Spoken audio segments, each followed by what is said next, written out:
မင်္ဂလာပါခင်ဗျာကျွန်တော်ရဲ့ YouTube channel မှာကြိုဆိုလိုက်ပါတယ်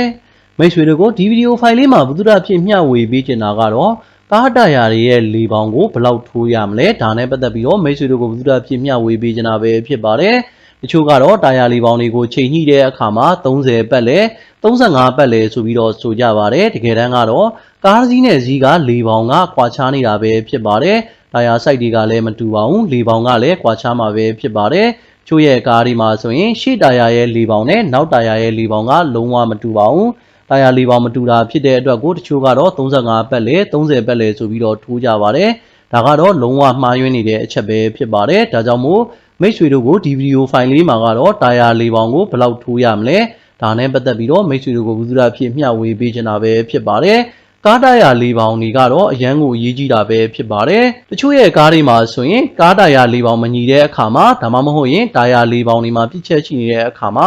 ကားရဲ့တိုင်ခွက်မှာဒီလိုပုံစံတာယာလေပေါင်မီးလေးလင်းမှာပဲဖြစ်ပါတယ်ချို့ရဲ့ကားတွေမှာဆိုရင်တော့တာယာလေပေါင်နည်းနေတဲ့အခါမှာဒီလိုပုံစံဖော်ပြတာပဲဖြစ်ပါတယ်ရှေ့ရဲ့ဘယ်ဘိန်းရှေ့ရဲ့ညာဘိန်းနောက်ရဲ့ဘယ်ဘိန်းနောက်ရဲ့ညာဘိန်းရဲ့တာယာ pressure တွေကိုအတိအကျဖော်ပြတာပဲဖြစ်ပါတယ်အဲ့လိုပုံစံမျိုးအတိအကျဖော်ပြတယ်ဆိုရင်တော့တာယာထဲမှာ pressure sensor ပါဝင်တာပဲဖြစ်ပါတယ်တာယာလေပေါင် sensor ပါဝင်တာပဲဖြစ်ပါတယ်လေပေါင် sensor ပါဝင်တာဖြစ်တဲ့အတွက်ကိုလေပေါင်တွေကိုအတိအကျဖော်ပြပြီးတာပဲဖြစ်ပါတယ်အဲ့လိုပုံစံမျိုးအတိအကျဖော်ပြပြီးတာဖြစ်တဲ့အတွက်ကားမှာအသုံးပြုထားတဲ့တာယာစိုက်နဲ့ညီတဲ့တာယာလေပေါင်ကိုအတိအကျထိုးပေးဖို့လိုအပ်တာပဲဖြစ်ပါတယ်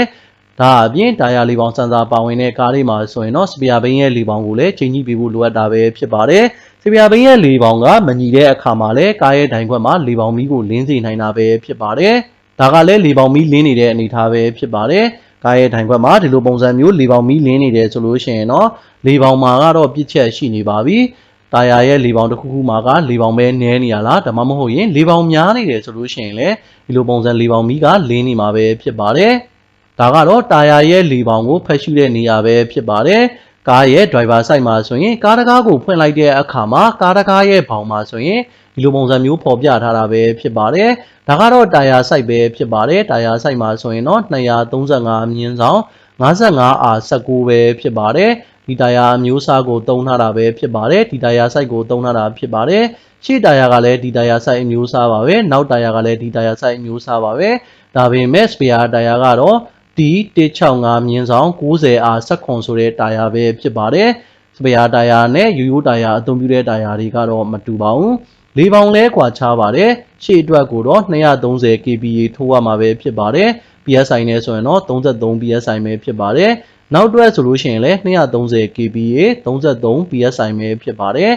ကျွန်တော်တို့ကအမြဲတမ်းပြောနေတဲ့ပေါင်ဆိုတာကတော့33 PSI ကိုဆိုလိုခြင်းပဲဖြစ်ပါတယ်လေပေါင်ကဘယ်လောက်ထိုးရမလဲ33လား35လား30ပတ်ချလဲလားဆိုတာကတော့ PSI ကိုခေါ်ခြင်းပဲဖြစ်ပါတယ် PSI ဆိုတာကတော့ပေါင်းပါ in square ပဲဖြစ်ပါတယ်ဒါကြောင့်မို့33တို့35တို့30တို့ဆိုတာကတော့ပေါင်ကိုဆိုလိုခြင်းပဲဖြစ်ပါတယ်230 kPa ကတော့ kPa နဲ့တချို့ကဖော်ပြတာပဲဖြစ်ပါတယ်တကယ်လို့စပီယာဘိန်းဆိုရင်တော့420 kPa ထိုးပေးရမှာပဲဖြစ်ပါတယ်ပေါင်အနေနဲ့ဆိုရင်တော့60 PSI ထိုးပေးရမှာပဲဖြစ်ပါတယ်ဒါကလည်းကားရဲ့လေပေါင်ကိုစတီကာနဲ့ကပ်ပေးထားတာပဲဖြစ်ပါတယ်ဒါကတော့တာယာ site ပဲဖြစ်ပါတယ်165မြင်းဆောင် 80R14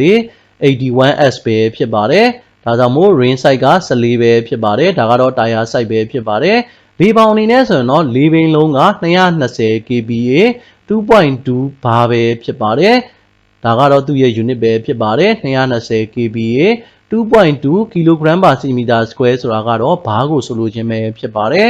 စပယ်ယာတာယာကတော့ D125 မြင်းဆောင် 80D15 ဆိုတဲ့တာယာကိုအသုံးပြုပေးတာပဲဖြစ်ပါတယ်လေပေါင်အနေနဲ့ဆိုရင်တော့420 kPa သို့မဟုတ် 4.2 bar ပဲဖြစ်ပါတယ်4.2 kg/cm² ပဲဖြစ်ပါတယ်။ T ဆိုတာကတော့ temporary လို့ခေါ်တဲ့ spare တာယာကိုဆိုလိုခြင်းပဲဖြစ်ပါတယ်။ဒါကတော့ unit ဆက်သွယ်ချက်ပဲဖြစ်ပါတယ်။တာယာလေပေါင်တွေကိုချိန်ညှိတဲ့အခါမှာဘယ်လောက်လေပေါင်နဲ့ချိန်ညှိသင့်လဲဆိုတာကိုဒီဆက်သွယ်ချက်လေးနဲ့လည်းတွက်ချက်လို့ရမှာပဲဖြစ်ပါတယ်။ 1 kPa က 0.14538 PSI ရှိတာပဲဖြစ်ပါတယ်။100 kPa ဆိုလို့ရှိရင်တော့1 bar နဲ့ညီမျှပါတယ်။1 bar ဆိုတာကတော့1 kg/cm²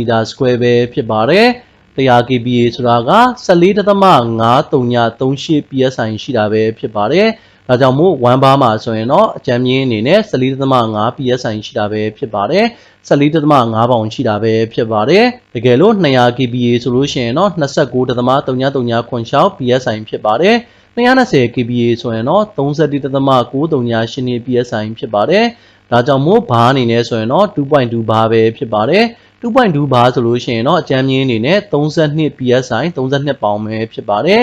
စပီယာတာယာတွေဆိုရင်တော့420 kPa ဆိုရင်ဘယ်လောက်ထိုးရမလဲဆိုတော့ 60.9159 ပေါင်ပဲဖြစ်ပါတယ် psi ပဲဖြစ်ပါတယ်ဒါကတော့၄ပေါင်ရဲ့ unit တရားလေးပဲဖြစ်ပါတယ်တကယ်လို့တာယာ၄ပေါင်နေမပြည့်တဲ့အခါမှာနံပါတ်1အနေနဲ့တာယာစားတဲ့ပြဿနာတွေတာယာတက်တန်းတူတဲ့ပြဿနာတွေစီပိုစားတဲ့ပြဿနာတွေဆီယာရင်ထိန်းရခက်ခဲတဲ့ပြဿနာတွေနောက်ဆုံးတာယာပွင့်ထွက်သွားတဲ့အဆင့်ထိဖြစ်နိုင်တာပဲဖြစ်ပါတယ်ဒါကတော့တာယာ၄ပေါင်မပြည့်တဲ့အခါမှာကြုံတွေ့နိုင်တဲ့အများဆုံးပြစ်ချက်တွေပဲဖြစ်ပါတယ်ဒါကြောင့်မို့တာယာ၄ပေါင်တွေကိုသတ်မှတ်ချက်အတိုင်းဖြည့်ပြီးဖို့လိုအပ်တာပဲဖြစ်ပါတယ်ပူပြီးတော့လည်းဖြည့်စရာမလိုပါဘူးနည်းပြီးတော့လည်းဖြည့်စရာမလိုပါဘူးသူ့ရဲ့သတ်မှတ်ချက်အတိုင်းအတိအကျဖြည့်ပြီးဖို့လိုအပ်တာပဲဖြစ်ပါတယ်တကယ်လို့မိတ်ဆွေတို့အနေနဲ့ကားတာယာတွေကို၄ပေါင်ဖြည့်ပြီးသွားတဲ့အခါမှာတာယာ၄ပေါင်မီးကိုဖျောက်ပြီးဖို့လိုအပ်တာပဲဖြစ်ပါတယ်ဒါကတော့၄ပေါင်မီးကိုဖျောက်ပြီးတဲ့ reset ခလုတ်လေးပဲဖြစ်ပါတယ်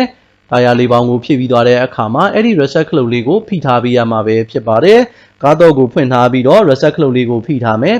ဆိုလို့ရှိရင်၄ပေါင်မီးကခဏနေပျောက်သွားမှာပဲဖြစ်ပါတယ်ချိုးရဲ့ကားလေးမှာဆိုရင်တော့၄ပေါင်မီးကိုခလုံးနဲ့ဖျောက်စရာမလိုဘဲနဲ့ကားမောင်းလိုက်တဲ့အခါမှာပျောက်သွားတဲ့ကားတွေလည်းရှိပါတယ်ဒါအပြင်တချို့ရဲ့ကားတွေမှာဆိုရင်တော့ scan 2ထိုးပြီးတော့မှဖျောက်ရတဲ့ကားတွေလည်းရှိပါတယ်ဒါကတော့ကားရဲ့ model ပေါ်မှာတော့မူတည်နိုင်ပါတယ်မိတ်ဆွေတို့ကိုဒီဗီဒီယိုဖိုင်လေးမှာဘုသူဒ္ဓဖြစ်မျှဝေပေးခဲ့တာကတော့မိတ်ဆွေတို့ရဲ့ကားတာယာရဲ့၄ပေါင်ကဘယ်လောက်ထိုးရမလဲဒါနဲ့ပတ်သက်ပြီးတော့မိတ်ဆွေတို့ကိုအသေးစိတ်ဘုသူဒ္ဓဖြစ်မျှဝေပေးခဲ့တာပဲဖြစ်ပါတယ်ကျွန်တော်ရဲ့ဗီဒီယိုဖိုင်လေးကိုအဆုံးထိကြည့်ရှုပေးတဲ့အတွက်ကျေးဇူးအများကြီးတင်ပါတယ်ခင်ဗျာ